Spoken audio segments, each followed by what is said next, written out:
Welcome to online study exam में। Friends, आज के दिन हम लोग पूरे वीक के इम्पोर्टेंट क्वेश्चन को डिस्कस करेंगे, साथ ही साथ में उसके इम्पोर्टेंट पॉइंट को भी डिस्कस करेंगे। यदि आप लोग चैनल पे न्यू हो तो वीडियो को लाइक शेयर एंड वीडियो में कमेंट करके बताइए कि आप लोगों को वीडियो कैसी लगी। सबसे पहले हम लोग बात करेंगे दिवसों की। 30 दिसंबर को राष्ट्रीय संकल्प योजना दिवस मनाया जाता है। 31 दिसंबर को वैरवा दिवस मनाया जाता है। 1 जनवरी को ईसाई धर्म में नव वर्ष मनाया जाता है। 2 जनवरी को राष्ट्रीय विज्ञान कथा दिवस मनाया जाता है। 3 जनवरी को सावित्रीबाई फुले जयंती मनाई जाती है। 4 जनवरी को विश्व ब्रेल दिवस मनाया जाता है। 5 जनवरी को यानी कि आज के दिन राष्ट्र पक्षी दिवस मनाया जाता है। अब हमारा पहला क्वेश्चन है, हाल ही में 18वां एलिफेंट एंड टूरिज्म फेस्टिवल कहाँ मनाया जा रहा है? इसका उत्तर होगा ऑप्शन बी, नेपाल में।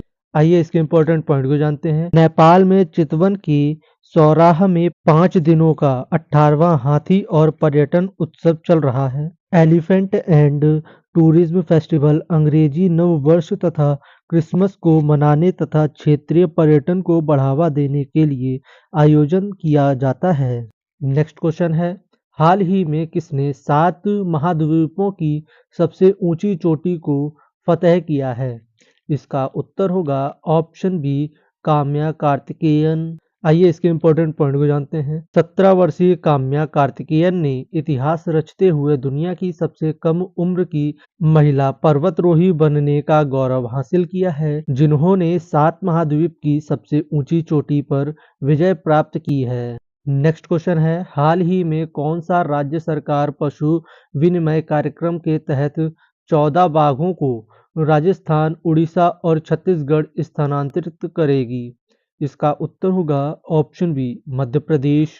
नेक्स्ट क्वेश्चन है, हाल ही में भारत ने बाढ़ प्रभावित किस देश की सहायता के लिए 2 लाख टन चावल का निर्यात किया है? इसका उत्तर होगा option C, Bangladesh. Next question है, दूसरी बार महिलाओं की विश्व रैपिड ऑर्बिटल्स शतरंज चैंपियनशिप की किस भारतीय खिलाड़ी ने जीता है? इसका उत्तर होगा ऑप्शन सी, हिम्पी कोनेरू।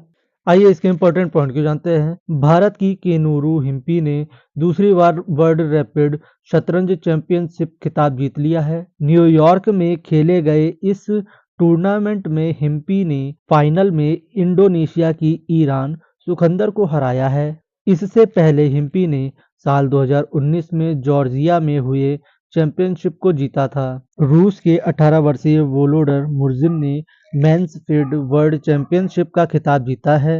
नेक्स्ट क्वेश्चन है, 53वीं सीनियर पुरुष हैंडबॉल चैंपियनशिप 2024 का खिताब किसने जीता है? इसका उत्तर होगा ऑप्शन सी, केरल ने। आइए इसके इम्पोर्टेंट पॉइंट को जानते हैं। केरल ने चंडीगढ़ को 34-31 से हराकर अपना पहला सीनियर राष्ट्रीय पुरुष हैंडबॉल चैंपियनशिप खिताब जीता है। केरल के देवेंद्र को बेस्ट प्लेयर ऑफ चैंपियंस चुना गया और राहुल को बेस्ट गोलकीपर का पुरस्कार मिला है। इस प्रतियोगिता का आयोजन चंगनासेरी यानी कि केरल में किया गया था। नेक्स्ट क्वेश्चन है, इलाहाबाद हाई कोर्ट ने उत्तर प्रदेश पुलिस को किस स्थल की सुरक्षा का निर्देश दिया है? इसका उत्तर होगा ऑप्शन डी, आगरा हमाम। आइए इसके इम्पोर्टेंट पॉइंट को जानते हैं।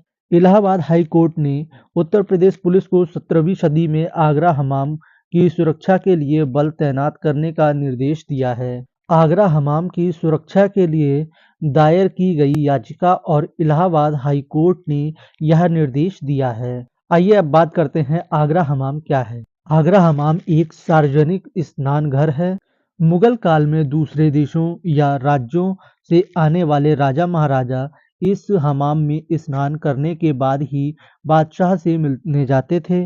इस हमाम में कई कमरे बने हुए हैं। इस तुर्की शैली में बने हमाम का निर्माण जहांगीर के समय वर्ष 1620 में अली वर्दी खान द्वारा कराया गया था। नेक्स्ट क्वेश्चन है, पेंगोंग झील में किसकी प्रतिमा स्थापित की गई है? इसका उत्तर होगा ऑप्शन डी, छत्रपति शिवाजी की। आइए इसके इम्पोर्टेंट पॉइंट को जानते हैं। भारतीय सेना ने पैगोम झील के किनारे छत्रपति शिवाजी महाराज की भव्य मूर्ति का अनावरण किया है। यह प्रतिमा 20 फीट ऊंची है। इस प्रतिमा का उद्घाटन सेना के 14वीं कोर फायर एंड पूरी फ्यूरी कोर के commander lieutenant general Hitesh Bhalla ने किया है। हाल ही में स्थापित की गई स्टैचूज के बारे में जानते हैं। बिरसा मुंडा की 20 फीट ऊंची प्रतिमा, यह दिल्ली के वासेरा पार्क में स्थित है। नेक्स्ट है सरदार वल्लभ भाई पटेल की प्रतिमा, यह जनगणना भवन यानी कि दिल्ली में स्थित है। नेक्स्ट है स्टैचू ऑफ सोशल जस्टिस, इस प्रतिमा की कुल ऊंचाई 125 फीट है। यह प्रतिमा डॉक्टर अंबेडकर जी की है। यह कहाँ पे है? तो विजयवाड़ा यानी कि आंध्र प्रदेश में है। 21 फीट ऊंची महाराणा प्रताप की प्रतिमा, यह हैदराबाद में स्थित है। जनरल बिपिन रावत की प्रतिमा, यह देहरादून में स्थित है। नेक्स्ट क्वेश्चन है 18वें सूर्य किरण सैन्य अभ्यास की मेजबानी कौन सा देश कर रहा है? इसका उत्तर होगा ऑप्शन सी नेपाल। आइए इसके इंपॉर्टेंट पॉइंट को जानते हैं। भारत नेपाल द्विपक्षीय सैन्य अभ्यास सूर्य किरण के 18वें संस्करण का आयोजन 31 दिसंबर 2024 से 13 जनवरी 2025 तक नेपाल के सलझंडी में नेपाली सेना द्वारा आयोजित किया जा रहा है। वार्षिक द्विपक्षीय सैन्य अभ्यास सूर्य किरण की मेजबानी भारतीय सेना और नेपाली सेना द्वारा बारी बारी से किया जाता है। सूर्य किरण का 17वां संस्करण उत्तराखंड के पिथौरागढ़ में आयोजित किया गया था। भारत और नेपाल के बीच इस अभ्यास की शुरुआत 1911 में हुई थी। फ्रेंड्स, अब बात करते हैं प्रमुख युद्ध अभ्यासों की। गगन स्ट्राइक 2, यह भारतीय सेना और वायुसेना के बीच हुआ था। नेक्स्ट है टाइगर ट्राइब, यह भारत और यूएसए के बीच में हुआ था। नेक्स्ट है नसीम अल बाह, यह भारत और ओमान के बीच हुआ था। नेक्स्ट है साइक्लोन, यह अभ्यास भारत और मिस्र के बीच में हुआ था। नेक्स्ट क्वेश्चन है चेंगदू J-36 को किस देश ने विकसित किया है? इसका उत्तर होगा ऑप्शन सी चीन ने। आइए इसके इंपॉर्टेंट पॉइंट को जानते हैं। चेंगदू J-36 एक टेललेस सैन्य विमान है। चेंगदू एयरक्राफ्ट इंडस्ट्री ग्रुप द्वारा विकसित और परीक्षण किया जा रहा है। 26 दिसंबर 2024 को इस विमान ने पहली उड़ान भरी है। यह एक स्टेल्थ फाइटर विमान है जो रडार में आए बिना काम करता है। नेक्स्ट क्वेश्चन है किस देश ने मारबर्ग वायरस के प्रकोप की समाप्ति की घोषणा की है? इसका उत्तर होगा ऑप्शन बी रवांडा। आइए इसके इंपॉर्टेंट पॉइंट को जानते हैं। रवांडा ने मारबर्ग वायरस के प्रकोप की समाप्ति की घोषणा की है। मारबर्ग वायरस एक बेहद खतरनाक वायरस है। वायरल रक्त स्त्रावी बुखार का कारण बनता है। यह वायरस इबोला वायरस परिवार से संबंधित है। मारबर्ग वायरस संक्रमण से मृत्यु दर 88% से ज्यादा होती है। यानी कि मारबर्ग वायरस आपको हो जाता है तो 88% है कि आपकी मृत्यु हो जाएगी। चलिए आगे बढ़ते हैं। मारबर्ग वायरस से संक्रमित व्यक्ति दूसरों को भी संक्रमित कर सकता है। अब बात करते हैं रवांडा के बारे में। रवांडा एक महाद्वीप है जो कि अफ्रीका में स्थित है। इसकी राजधानी किगाली है। यहाँ पे जो राष्ट्रपति हैं पॉल कगामे हैं और यहाँ पे जो मुद्रा चलती है रवांडा फ्रैंक्स चलती है। एसोसिएशन ऑफ डेमोक्रेटिक रिफॉर्म्स यानी कि एडीआर की रिपोर्ट के अनुसार भारत में सबसे अमीर मुख्यमंत्री कौन है? इसका उत्तर होगा ऑप्शन ए चंद्रबाबू नायडू। भारत के सबसे अमीर मुख्यमंत्री चंद्रबाबू नायडू हैं। आइए इसके इंपॉर्टेंट पॉइंट को जानते हैं। एसोसिएशन ऑफ डेमोक्रेटिक रिपोर्ट्स यानी कि एडीआर भारत में एक गैर राजनैतिक संगठन है। यह संगठन राजनैतिक सुधार पर काम कर रहा है। 931 करोड़ रुपए की संपत्ति के साथ आंध्र प्रदेश के मुख्यमंत्री एन चंद्रबाबू नायडू देश के सबसे अमीर मुख्यमंत्री हैं। पश्चिम बंगाल की मुख्यमंत्री ममता बनर्जी 15 लाख रुपए की संपत्ति के साथ सबसे गरीब हैं। आइए अब बात करते हैं देश के टॉप 10 अमीर मुख्यमंत्रियों की। सबसे पहले नंबर पे आते हैं चंद्रबाबू नायडू जो कि आंध्र प्रदेश से हैं। इनकी कुल संपत्ति 931 करोड़ रुपए है। नेक्स्ट है पेमा खांडू ये अरुणाचल प्रदेश के मुख्यमंत्री हैं। इनकी संपत्ति की बात की जाए तो 332 करोड़ रुपए है। नेक्स्ट है सिद्धारमैया, ये कर्नाटक से हैं और इनकी संपत्ति 51 करोड़ रुपए है। नेक्स्ट है नेफ्यू रियो, ये नागालैंड के मुख्यमंत्री हैं और इनकी संपत्ति 46 करोड़ रुपए है। नेक्स्ट है मोहन यादव, ये मध्य प्रदेश के मुख्यमंत्री हैं और इनके पास में जो संपत्ति है 42 करोड़ रुपए है। नेक्स्ट है एन रंगास्वामी, ये पुडुचेरी के मुख्यमंत्री हैं। इनके पास में 38 करोड़ रुपए की संपत्ति है। नेक्स्ट है रेवंत रेड्डी, ये तेलंगाना के मुख्यमंत्री हैं। इनकी संपत्ति की बात करें तो इनके पास में 30 करोड़ रुपए हैं। नेक्स्ट है हेमंत सोरेन, ये झारखंड के मुख्यमंत्री हैं।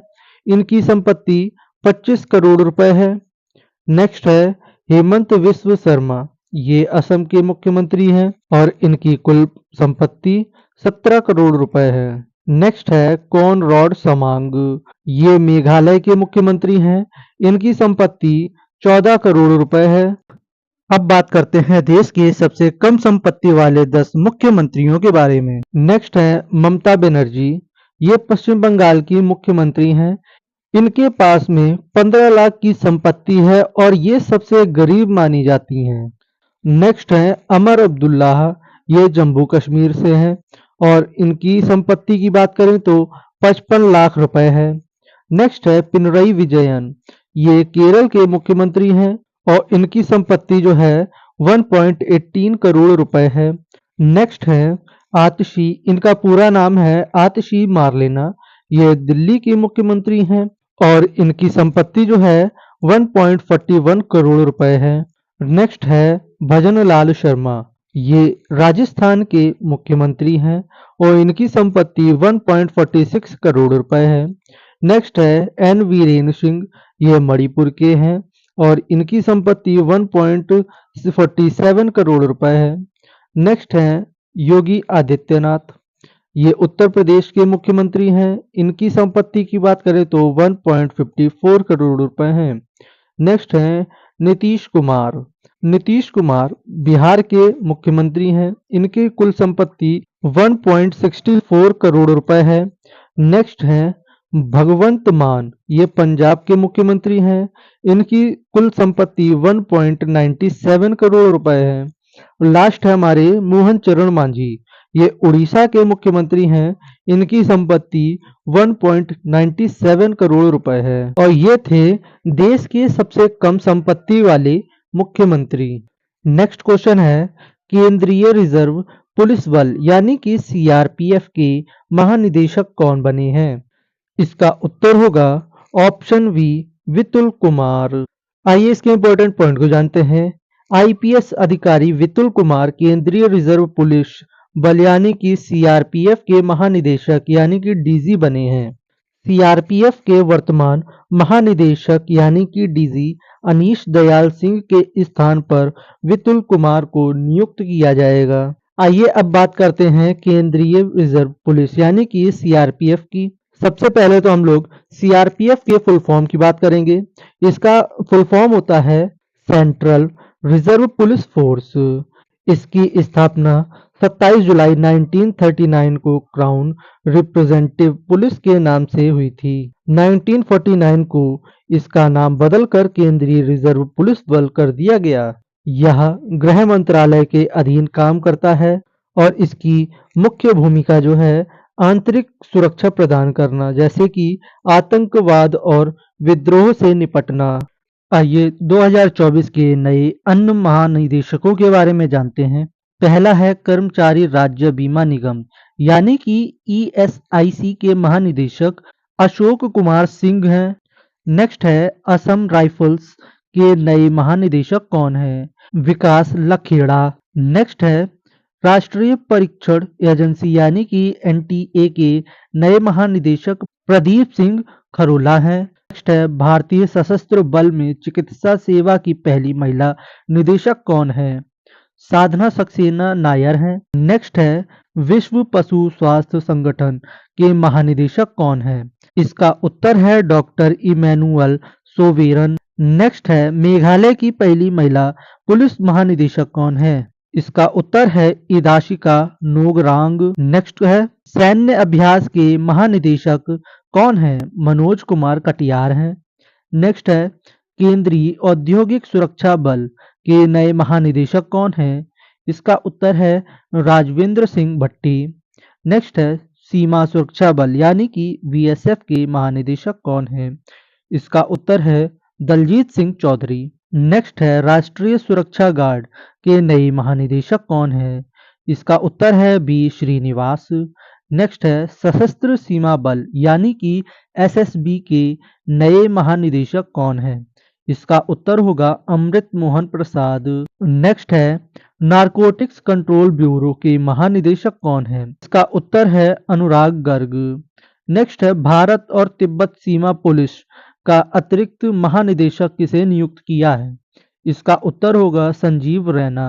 नेक्स्ट है प्रेस सूचना ब्यूरो के नए प्रधान महानिदेशक कौन है? इसका उत्तर है सैफली शरण। किस अंतरिक्ष एजेंसी ने अंतरिक्ष डॉकिंग मिशन यानी कि स्पेसएक्स मिशन का सफलतापूर्वक प्रक्षेपण किया है? इसका उत्तर होगा ऑप्शन सी इसरो ने। आइए इसके इम्पोर्टेंट पॉइंट को जानते हैं। इसरो ने 30 दिसंबर 2024 को अंतरिक्ष डॉकलिंग मिशन यानी कि स्पेसएक्स मिशन को सफलतापूर्वक प्रक्षेपित किया है। इस मिशन को पीएसएलवी C-60 रॉकेट से इसरो के सतीश धावन अंतरिक्ष केंद्र श्री हरिकोटा आंध्र प्रदेश से प्रक्षेपित किया गया है। अगर यह मिशन सफल रहा तो यह भारत का अंतरिक्ष रेडवर्स डॉकलिंग और अनडॉकलिंग में सफलता हासिल करने वाला चौथा देश बन जाएगा। इससे पहले उपलब्धि अमेरिका, चीन और रूस ने प्राप्त की है। नेक्स्ट क्वेश्चन है विश्व ऑडियो विजुअल एवं मनोरंजन शिखर सम्मेलन 2025 की मेजबानी कौन सा देश करेगा? इसका उत्तर है ऑप्शन डी भारत। आइए इसके इम्पोर्टेंट पॉइंट को जानते हैं। फरवरी 2025 में पहली बार भारत विश्व ऑडियो विजुअल मनोरंजन शिखर सम्मेलन की मेजबानी करेगा। इस शिखर सम्मेलन में एनिमेशन, गेम, मनोरंजन प्रौद्योगिकी और सिनेमा में भारत की प्रगति को प्रदर्शित किया जाएगा। नेक्स्ट क्वेश्चन है दिसंबर 2024 में किस देश में प्लेन क्रैश के कारण 176 लोगों की मौत हो गई है? इसका उत्तर होगा ऑप्शन सी दक्षिण कोरिया। आइए इसके इम्पोर्टेंट पॉइंट को जानते हैं। साउथ कोरिया में मुआन शहर में 29 दिसंबर को बड़ा विमान हादसा हुआ। इस हादसे में 179 लोगों की मौत हो गई और 2 लोगों की जान बच गई। हादसा जेजू एयर्स के विमान में रनवे पर फिसलने की वजह से हुआ था। इसके चलते वो क्रैश हो गया। आइए अब बात करते हैं दक्षिण कोरिया की। दक्षिण कोरिया किस महाद्वीप में है? तो एशिया महाद्वीप में है। इसकी जो राजधानी है सियोल है। यहाँ पे जो मुद्रा चलती है दक्षिणी कोरियाई वॉन चलती है। दक्षिण कोरियाई के प्रधानमंत्री का नाम हान डक सू है। उत्तर और दक्षिण कोरिया के बीच की सीमा को किसके द्वारा चिन्हित किया जाता है? इसको 38वीं अक्षांश रेखा के नाम से चिन्हित किया जाता है। कोरिया जल संधि किन 2 देशों के बीच एक समुद्री मार्ग है? तो दक्षिणी कोरिया और जापान के बीच में। बुसान बंदरगाह कहाँ पर स्थित है? तो यह दक्षिण कोरिया में स्थित है। सुबह शांत की भूमि कौन सा देश है? तो यह दक्षिण कोरिया है। वर्ष 2024 का मेजर ध्यानचंद खेल रत्न पुरस्कार किसे दिया गया? इसका उत्तर होगा ऑप्शन ई उपरोक्त सभी। मनु भाकर, डी गुकेश, हरिमनप्रीत सिंह, प्रवीण कुमार, इन चारों को मेजर ध्यानचंद खेल रत्न पुरस्कार दिया गया है। आइए इंपॉर्टेंट पॉइंट की बात करते हैं। केंद्रीय युवा मामले और खेल मंत्रालय ने राष्ट्रीय खेल पुरस्कार 2024 की घोषणा की है। 17 फरवरी 2024 को राष्ट्रपति भवन में अवार्ड सेरेमनी हुई। आइए आप जानते हैं राष्ट्रीय खेल पुरस्कार के अंतर्गत कौन कौन से पुरस्कार प्रदान किए जाते हैं। राष्ट्रीय खेल पुरस्कार के अंतर्गत टोटल 6 पुरस्कार दिए जाते हैं। वे कौन कौन से हैं आइए जानते हैं। पहला मेजर ध्यानचंद पुरस्कार, दूसरा अर्जुन पुरस्कार, तीसरा द्रोणाचार्य पुरस्कार, चौथा है अर्जुन पुरस्कार लाइफ टाइम, पांचवा है राष्ट्रीय खेल प्रोत्साहन पुरस्कार, छठवां है मौलाना अब्दुल कलाम आजाद ट्रॉफी। आइए अब जानते हैं मेजर ध्यानचंद खेल पुरस्कार क्या है। इसे पहले राजीव गांधी खेल रत्न कहा जाता था और 2021 में इसका नाम बदलकर मेजर ध्यानचंद खेल रत्न पुरस्कार कर दिया गया। मेजर ध्यानचंद खेल रत्न पुरस्कार 2024 किस किस को मिले हैं उसकी बात करते हैं। मनु भाकर जो कि एक शूटर हैं, डी गुकेश जो कि वर्ल्ड चेस चैंपियन हैं, हरमनप्रीत सिंह जो कि एक हॉकी टीम के कप्तान हैं। नेक्स्ट है प्रवीण कुमार जो कि पैरा एथलीट प्लेयर हैं। अब बात करते हैं अर्जुन पुरस्कार की। विभिन्न खेलों में अंतर्राष्ट्रीय स्तर पर पिछले 4 वर्ष से विशेष उपलब्धि प्राप्त करने वाले खिलाड़ियों को दिया जाता है। इसकी शुरुआत 1961 से हुई थी। इसके अंतर्गत 15 लाख रुपए की राशि प्रदान की जाती है और 2024 में 34 खिलाड़ियों को अर्जुन पुरस्कार से सम्मानित किया गया था, जिसमें से 2 अर्जुन अवार्ड लाइफ टाइम थे। अब बात करते हैं अर्जुन पुरस्कार 2024 विजेताओं की। पहला है ज्योति अराजी। यह एक एथलीट हैं। यह 100 मीटर बाधा दौड़ में माहिर हैं। इन्होंने 2022 में एशियाई गेम्स में सिल्वर मेडल जीता था। नेक्स्ट है अन्नू रानी। ये एक भारतीय भाला फेंक एथलीट हैं। 2024 एथलीट्स मीट में महिलाओं की भाला फेंक स्पर्धा में इन्होंने रंजक पदक जीता है। नेक्स्ट है नीतू घंघास। मार्च 2023 में नीतू ने नई दिल्ली में आयोजित महिला विश्व मुक्केबाजी चैंपियनशिप में 48 किलोग्राम वर्ग में गोल्ड मेडल जीता था। नेक्स्ट है स्वीटी बुरा। ये भी एक मुक्केबाज प्लेयर हैं। इन्होंने 2023 में IBA महिला विश्व मुक्केबाजी चैंपियनशिप में स्वर्ण पदक जीता था। आगे बात करते हैं अर्जुन पुरस्कार लाइफ टाइम की। खेल में जीवन भर की उपलब्धियों के लिए दिए जाने वाला अर्जुन पुरस्कार लाइफ टाइम भारत का सर्वोच्च खेल सम्मान है। इस पुरस्कार की शुरुआत 2024 में हुई है। इस पुरस्कार को ध्यानचंद लाइफ टाइम अचीवमेंट पुरस्कार की जगह शुरू किया गया है। नेक्स्ट है द्रोणाचार्य पुरस्कार। यह पुरस्कार उत्कृष्ट प्रशिक्षकों को दिया जाता है। यह उन प्रशिक्षकों को दिया जाता है जिन्होंने पिछले 4 साल की अवधि में एथलीटों को उत्कृष्टता हासिल करने में मदद की है। द्रोणाचार्य पुरस्कार पहली बार 1985 में दिया गया था। पहले द्रोणाचार्य पुरस्कार विजेता कुश्ती कोच भालचंद्र भास्कर भागवत थे। इसमें 15 लाख रुपए की राशि प्रदान की जाती है। अब बात करते हैं द्रोणाचार्य पुरस्कार 2024 में किसको दिया गया था। सुषमा राणा जो कि एक पैरा निशानेबाज हैं। नेक्स्ट है दीपाली देश पांडे। ये भी एक निशानेबाज हैं। नेक्स्ट है संदीप सांगवान। ये एक हॉकी प्लेयर हैं। हमारा नेक्स्ट क्वेश्चन है भारतीय वायुसेना की पश्चिमी वायु कमान के प्रमुख कौन बने हैं। इसका उत्तर होगा ऑप्शन ए जितेंद्र मिश्रा। आइए इसके इंपॉर्टेंट पॉइंट की बात करें तो एयर मार्शल जितेंद्र मिश्रा ने भारतीय वायुसेना की पश्चिमी वायु कमान की कमान संभाली है। भारतीय वायुसेना की पश्चिमी वायु कमान का मुख्यालय नई दिल्ली में स्थित है। जितेंद्र मिश्रा ने एयर मार्शल पंकज मोहन सिन्हा का स्थान लिया है। अब बात करते हैं भारतीय वायुसेना की। भारतीय वायुसेना की स्थापना साल 1932 में हुई थी। भारतीय वायुसेना दिवस हर साल 8 अक्टूबर को मनाया जाता है। भारतीय वायुसेना का मुख्यालय नई दिल्ली में स्थित है। एयर मार्शल अमरप्रीत सिंह भारतीय वायुसेना के नए प्रमुख हैं। SP धरका वायुसेना के नए उप प्रमुख हैं। अब बात करते हैं भारतीय वायुसेना की सभी कमानों के बारे में। तो भारतीय वायुसेना की 7 कमान हैं, वे कौन कौन सी हैं यही जानते हैं। पहली है पश्चिमी वायु कमान जो कि दिल्ली में इसका मुख्यालय है। नेक्स्ट है दक्षिणी पश्चिमी वायु कमान, इसका मुख्यालय गांधीनगर में है। नेक्स्ट है केंद्रीय वायु कमान, इसका मुख्यालय प्रयागराज में स्थित है। नेक्स्ट है पूर्वीय कमान, इसका मुख्यालय शिलांग में स्थित है। नेक्स्ट है दक्षिणी वायु कमान, इसका मुख्यालय गांधीनगर में स्थित है। नेक्स्ट है प्रशिक्षण कमान जो कि बेंगलुरु में स्थित है। नेक्स्ट है रख रखाव कमान, यह नागपुर में स्थित है। नेक्स्ट क्वेश्चन है संतोष ट्रॉफी 2024 से 2025 का खिताब किसने जीता है? इसका उत्तर होगा ऑप्शन ए पश्चिम बंगाल ने। आइए इसके इंपॉर्टेंट पॉइंट को जानते हैं। पश्चिम बंगाल ने संतोष ट्रॉफी के 78वें संस्करण के फाइनल में केरल को हराकर जीत लिया है। यह बंगाल की टीम की 33वीं संतोष ट्रॉफी है। संतोष ट्रॉफी 2024 से 25 के 78वें संस्करण का फाइनल 31 दिसंबर 2024 को तेलंगाना के हैदराबाद में स्थित जीएमसी बाल योग स्टेडियम में खेला गया था। संतोष ट्रॉफी की सबसे सफल टीम बंगाल है। आइए अब बात करते हैं संतोष ट्रॉफी के बारे में।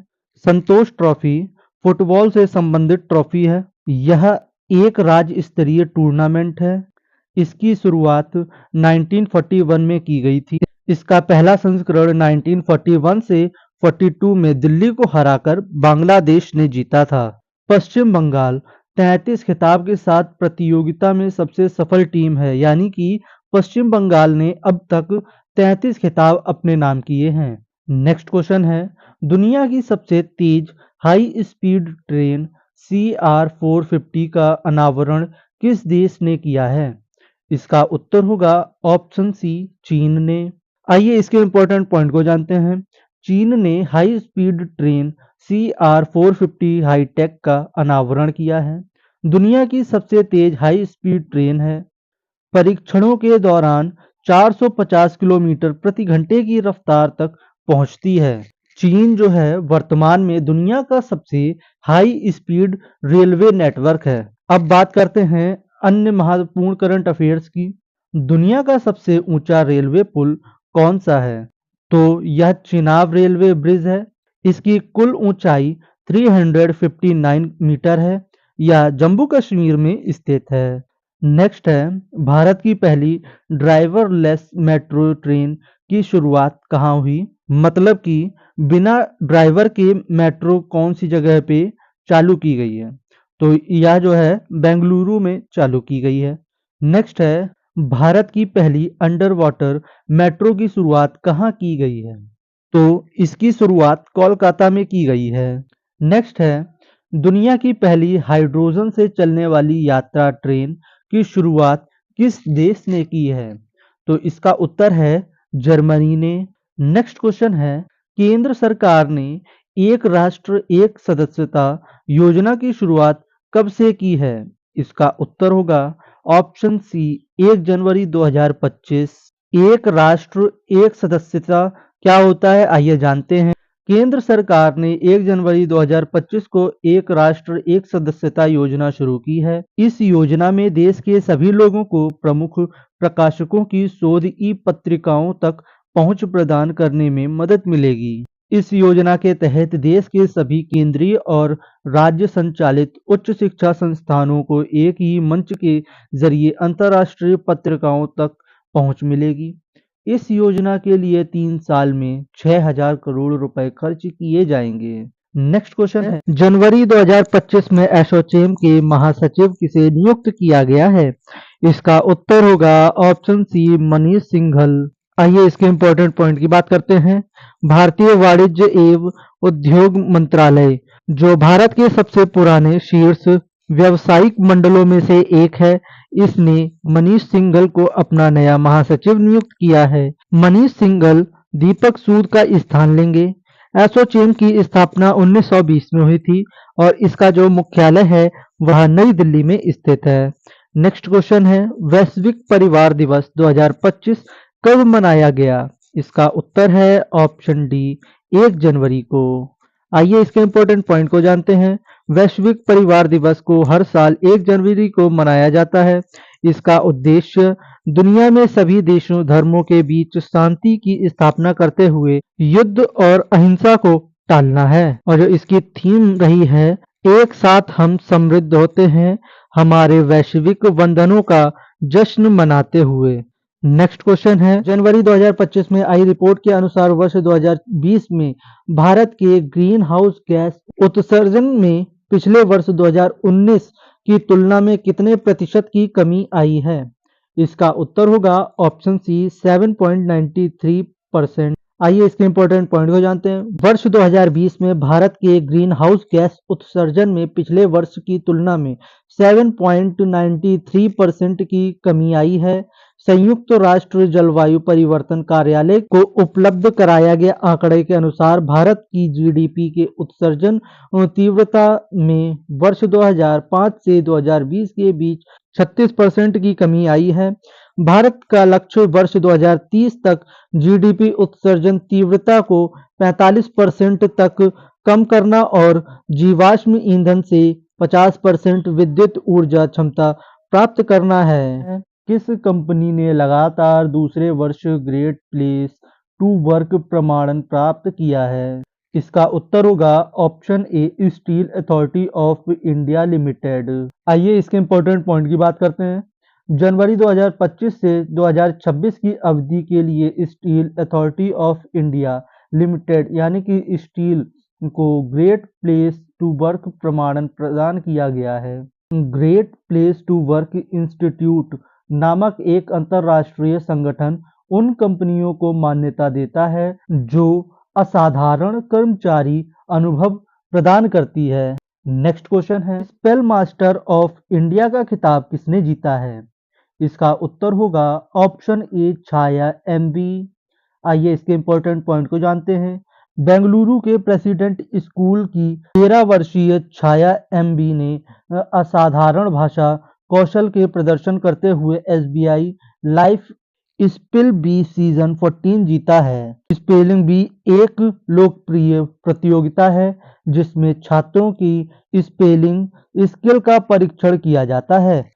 भारत की सबसे प्रतिष्ठित स्पेलिंग प्रतियोगिता SBI life style bee season 14 का आयोजन कोलकाता में एक भव्य ग्रेट फिनाले के साथ संपन्न हुआ। 31वीं राष्ट्रीय बाल विज्ञान कांग्रेस 2025 का आयोजन कहाँ किया जा रहा है? इसका उत्तर होगा ऑप्शन डी भोपाल में। आइए इसके इंपॉर्टेंट पॉइंट को जानते हैं। मध्य प्रदेश के सीएम मोहन यादव ने मध्य प्रदेश की राजधानी भोपाल में 31वीं राष्ट्रीय बाल विज्ञान कांग्रेस का उद्घाटन किया है। सीएम मोहन यादव ने बराहमीर खगोलीय वेधशाला के संचालन का भी उद्घाटन किया है। 31वीं राष्ट्रीय बाल विज्ञान कांग्रेस 3 से 6 जनवरी 2025 तक आयोजित की जाएगी। पहला राष्ट्रीय बाल विज्ञान कांग्रेस 1993 में आयोजित किया गया था। राष्ट्रीय बाल विज्ञान कांग्रेस हर साल आयोजित किया जाता है। इस कांग्रेस में 10 से 17 वर्ष की आयु के बच्चे भाग लेते हैं। इसका जो विषय है वह स्वस्थ और कल्याण के लिए पारिस्थितिकीय तंत्र को समझना। नेक्स्ट क्वेश्चन है, भारत की पहली तटीय और जल पक्षी पक्षी जनगणना किस राज्य में शुरू की गई है? इसका उत्तर होगा ऑप्शन सी गुजरात में। आइए इसके इंपॉर्टेंट पॉइंट को जानते हैं। भारत की पहली तटीय और जल पक्षी या फिर वेडर पक्षी की जनगणना 3 से 5 जनवरी 2025 तक गुजरात के जामनगर में स्थित समुद्री राष्ट्रीय उद्यान और समुद्री अभयारण्य में आयोजित की जाएगी। वेडर पक्षी वे पक्षी हैं जिनके लंबे पैर, लंबी गर्दन और लंबी चोंच होती है जो उथले पानी में चलने के लिए अनुकूलित होती है। भारत का पहला समुद्री अभयारण्य 1980 में और 1982 में पहला समुद्री राष्ट्रीय उद्यान स्थापित किया गया। नेक्स्ट क्वेश्चन है, 2023 में दुनिया का छठा सबसे बड़ा कपड़ा और परिधान निर्यात देश कौन बना है? इसका उत्तर होगा ऑप्शन ए भारत। आइए इसके इंपॉर्टेंट पॉइंट को जानते हैं। भारत सरकार के अनुसार भारत 2023 में दुनिया में कपड़ा और परिधान का छठा सबसे बड़ा निर्यात बनकर उभरा है। 2023 में दुनिया के कपड़ों और परिधान बाजार में देश की हिस्सेदारी 3.9% थी। कपड़ा और परिधान का सबसे बड़ा निर्यात देश चीन है, दूसरे स्थान पर यूरोपीय यूनियन और तीसरे स्थान पर बांग्लादेश है। सरकार द्वारा जारी आंकड़ों के अनुसार वित्तीय वर्ष 2024 से 25 के अप्रैल-अक्टूबर महीने के दौरान कपड़ा परिधान और हस्तशिल्प का निर्यात $21.358 बिलियन था। कौन सा राज्य 20 से 31 जनवरी 2025 तक राष्ट्रीय सरस मेला 2025 का आयोजन करेगा?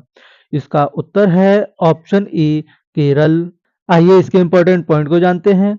राष्ट्रीय सरस मेला 20 से 31 जनवरी तक केरल के चेंगनूर में आयोजित किया जाएगा। कुंभश्री मिशन द्वारा आयोजित यह मेला एकीकृत मंच पर ग्रामीण उत्पादकों को बढ़ावा देगा। इस मेले में 28 राज्यों के 300 स्टॉल हैं, जिसमें केरल के 200 स्टॉल शामिल हैं जो हस्त निर्मित वस्तुओं, आभूषणों, वस्त्रों और घरेलू सजावट का प्रदर्शन करते हैं। फ्रेंड्स, आप लोगों को अगर वीडियो अच्छी लगी हो तो लाइक, शेयर एंड सब्सक्राइब करिएगा। मिलते हैं आपको नेक्स्ट वीडियो के साथ में।